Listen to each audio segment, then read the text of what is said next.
Thank you very much. My fellow Americans, good evening.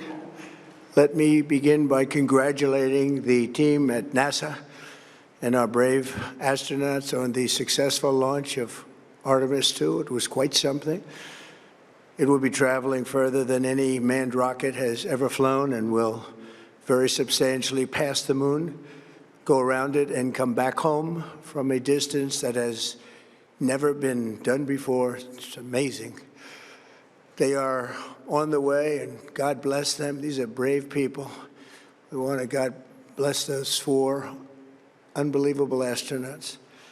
As we speak this evening, it's been just 1 month since the United States military began Operation Epic Fury, targeting the world's #1 state sponsor of terror, Iran. In these past 4 weeks, our armed forces have delivered swift, decisive, overwhelming victories on the battlefield, victories like few people have ever seen before. Tonight, Iran's Navy is gone. Their Air Force is in ruins. Their leaders, most of them, terrorist regime they led, are now dead.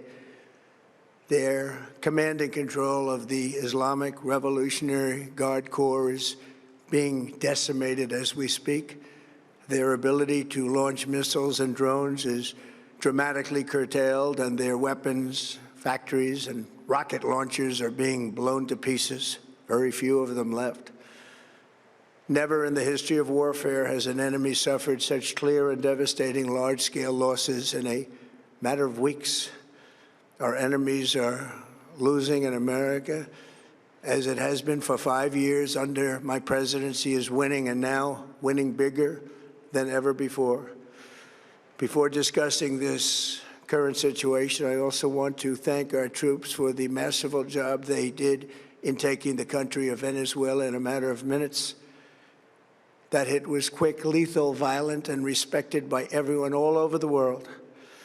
After rebuilding our military during my first term, we have by far the strongest military anywhere in the world, and now we're working along with Venezuela and are, in a true sense, joint venture partners. We're getting along incredibly well in the production and sale of massive amounts of oil and gas, the second largest reserves on Earth after the United States of America. We're now totally independent of the Middle East, and yet we are there to help. We don't have to be there. We don't need their oil. We don't need anything they have, but we're there to help our allies.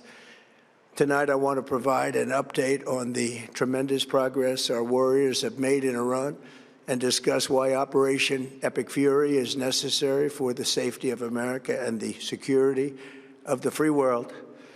From the very first day I announced my campaign for president in 2015, I have vowed that I would never allow Iran to have a nuclear weapon. This fanatical regime has been chanting death to America, death to Israel for 47 years. Their proxies were behind the murder of 241 Americans in the Marine barracks bombing in Beirut, the slaughter of hundreds of our service members with roadside bombs. They were involved in the attack on the USS Cole, and they carried out the countless other heinous acts, including the just horrible, bloody atrocities of October 7th in Israel, something that most people have never seen anything like it. This murderous regime also recently killed 45,000 of their own people who were protesting in Iran. 45,000 dead. For these terrorists to have nuclear weapons would be an intolerable threat. The most violent and thuggish regime on earth would be free to carry out their campaigns of terror, coercion, conquest, and mass murder from behind a nuclear shield. I will never let that happen, and neither should any of our past presidents. This situation has been going on for 47 years and should have been handled long before I arrived in office. I did many things during my 2 terms in office to stop the quest for nuclear weapons by Iran. First, And perhaps most importantly, I killed General Qasem Soleimani in my first term. He was an evil genius, brilliant person, a horrible human being, however, the father of the roadside bomb. And he lived just horrible, what he did. Iran would have been perhaps in far better, stronger position. Had he lived, we would have had probably a different conversation tonight. But you know what? We'd still be winning and winning big. And then, very importantly, I terminated Barack Hussein Obama's Iran nuclear deal, a disaster. Obama gave them $1.7 billion in cash, green cash. Took it out of banks from Virginia, D.C., and Maryland, all the cash they had. He flew it by airplanes in an attempt to buy their respect and loyalty, but it didn't work. They laughed at our president and went on with their mission to have a nuclear bomb. His Iran deal would have led to a colossal arsenal of massive nuclear weapons for Iran, and they would have had them years ago, and they would have used them. It would have been a different world. There would have been no Middle East and no Israel right now, in my opinion, the opinion of a lot of great experts, had I not terminated that terrible deal. And I was so honored to do it. I was so proud to do it. It was so bad right from the beginning. Essentially, I did what no other president was willing to do. They made mistakes, and I am correcting them. My first preference was always the path of diplomacy, yet the regime continued their relentless quest for nuclear weapons and rejected every attempt at an agreement. For this reason, in June, I ordered a strike on Iran's key nuclear facilities, an Operation Midnight Hammer. Nobody's ever seen anything like it. Those beautiful B-2 bombers performed magnificently. We totally obliterated those nuclear sites. The regime then sought to rebuild their nuclear program at a totally different location, making clear they had no intention of abandoning their pursuit of nuclear weapons. They were also rapidly building a vast stockpile of conventional ballistic missiles and would soon have had missiles that could reach the American homeland, Europe, and virtually any other place on Earth. Iran's strategy was so obvious. They wanted to produce as many missiles as possible, and they did, with the longest range possible, and they had some weapons that nobody believed they had. We just learned that out. We took them out. We took them all out so that no one would really dare stop them. And their race for a nuclear bomb, a nuclear weapon like nobody's ever seen before. They were right at the doorstep. For years, everyone has said that Iran cannot have nuclear weapons. But in the end, those are just words if you're not willing to take action when the time comes. As I stated in my announcement of Operation Epic Fury, our objectives are very simple and clear. We are systematically dismantling the regime's ability to threaten America or project power outside of their borders. That means eliminating Iran's Navy, which is now absolutely destroyed, hurting their Air Force and their missile program at levels never seen before, and annihilating their defense industrial base. We've done all of it. Their Navy is gone. Their Air Force is gone. Their missiles are just about used up or beaten. Taken together, these actions will cripple Iran military, crush their ability to support terrorist proxies, and deny them the ability to build a nuclear bomb. Our armed forces have been extraordinary. There's never been anything like it militarily. Everyone is talking about it, and tonight I'm pleased to say that these core strategic objectives are nearing completion. As we celebrate this progress, we think especially of the 13 American warriors who have laid down their lives in this fight to prevent our children from ever having to face a nuclear Iran. Twice this past month, I've traveled to Dover Air Force Base, and it's been something. I wanted to be with those heroes as they return to American soil, and I was with them and their families, their parents, their wives, their husbands. We salute them, and now we must honor them by completing the mission for which they gave their lives. And every single one of the people, their loved ones said, "Please, sir, please finish the job, every one of them. And we are going to finish the job, and we're going to finish it very fast. We're getting very close. I want to thank our allies in the Middle East, Israel, Saudi Arabia, Qatar, the UAE, Kuwait, and Bahrain. They've been great, and we will not let them get hurt or fail in any way, shape, or form. Many Americans have been concerned to see the recent rise in gasoline prices here at home. This short-term increase has been entirely the result of the Iranian regime launching deranged terror attacks against commercial oil tankers in neighboring countries that have nothing to do with the conflict.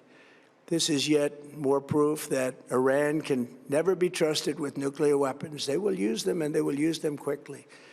It would lead to decades of extortion, economic pain, and instability worse than we can ever imagine. The United States has never been better prepared economically to confront this threat. You all know that. We built the strongest economy in history. We're going through it right now, the strongest in history. In 1 year, we've taken a dead and crippled country. I hate to say that, but we were a dead and crippled country after the last administration and made it the hottest country anywhere in the world by far, with no inflation, record-setting investments coming into the United States, over $18 trillion, and the highest stock market ever, with 53 all-time record highs in just 1 year. It all positioned us to get rid of a cancer that has long simmered. It's known as the nuclear Iran, and they didn't know what was coming. They've never imagined it. Remember, because of our Drill Baby Drill program, America has plenty of gas. We have so much gas. Under my leadership, we are #1 producer of oil and gas on the planet, without even discussing the millions of barrels that we're getting from Venezuela. Because of the Trump administration's policies, we produce more oil and gas than Saudi Arabia and Russia combined. Think of that, Saudi Arabia and Russia combined. And that number will soon be substantially higher than that. There's no country like us anywhere in the world, and we're in great shape for the future. The United States imports almost no oil through the Hormuz Strait and won't be taking any in the future. We don't need it. We haven't needed it, and we don't need it. We've beaten and completely decimated Iran. They are decimated, both militarily and economically and in every other way. And the countries of the world that do receive oil through the Hormuz Strait must take care of that passage. They must cherish it. They must grab it and cherish it. They can do it easily. We will be helpful, but they should take the lead in protecting the oil that they so desperately depend on. So to those countries that can't get fuel, many of which refuse to get involved in the decapitation of Iran, we had to do it ourselves. I have a suggestion. #1, buy oil from the United States of America. We have plenty. We have so much. And #2, build up some delayed courage. Should have done it before. Should have done it with us, as we asked. Go to the Strait and just take it, protect it, use it for yourselves. Iran has been essentially decimated. The hard part is done, so it should be easy. And in any event, when this conflict is over, the Strait will open up naturally. It'll just open up naturally. They're going to want to be able to sell oil because that's all they have to try and rebuild. It will resume the flowing, and the gas prices will rapidly come back down. Stock prices will rapidly go back up. They haven't come down very much, frankly. They came down a little bit, but they've had some very good days over the last couple of days. We've done actually much better than I thought, but we had to take that little journey to Iran to get rid of this horrible threat. With our historic tax cuts, where people are just now talking about receiving larger refunds than they ever thought possible, they are getting so much more money than they thought. That's from the great big beautiful bill. Our economy is strong and improving by the day, and it will soon be roaring back like never before. It will top the levels that it was a month ago. I've made clear from the beginning of Operation Epic Fury that we will continue until our objectives are fully achieved. Thanks to the progress we've made, I can say tonight that we are on track to complete all of America's military objectives shortly, very shortly. We're going to hit them extremely hard over the next 2 to 3 weeks. We're going to bring them back to the Stone Ages where they belong.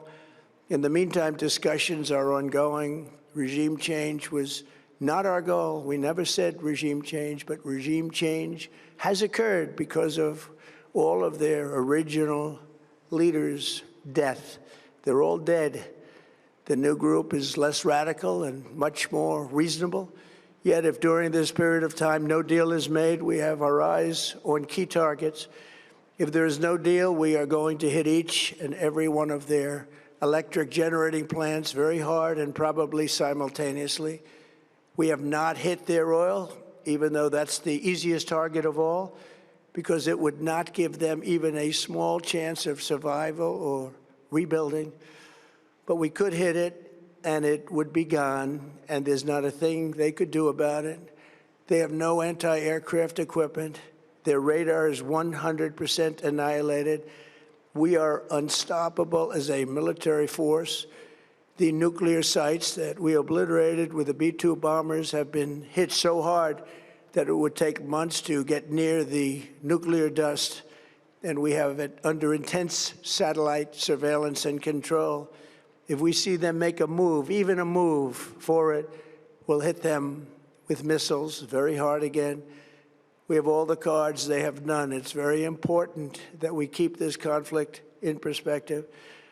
American involvement in World War I lasted 1 year, 7 months, and 5 days. World War II lasted for 3 years, 8 months, and 25 days. The Korean War lasted for 3 years, 1 month, and 2 days. The Vietnam War lasted for 19 years, 5 months, and 29 days. Iraq went on for 8 years, 8 months, and 28 days. We are in this military operation, so powerful, so brilliant, against one of the most powerful countries for 32 days. And the country has been eviscerated and essentially is really no longer a threat. They were the bully of the Middle East, but they're the bully no longer. This is a true investment in your children and your grandchildren's future. The whole world is watching, and they can't leave the power, strength, and brilliance. They just can't believe what they're seeing. They leave it to your imagination, but they can't believe what they're seeing, the brilliance of the United States military. Tonight, every American can look forward to a day when we are finally free from the wickedness of Iranian aggression and the specter of nuclear blackmail. Because of the actions we have taken, we are on the cusp of ending Iran's sinister threat to America and the world. And I'll tell you, the world is watching. And when we do, when it's all over, the United States will be safer, stronger, more prosperous, and greater than it has ever been before. May God bless the men and women of the United States Armed Forces, and may God bless the United States of America. Thank you very much, and good night.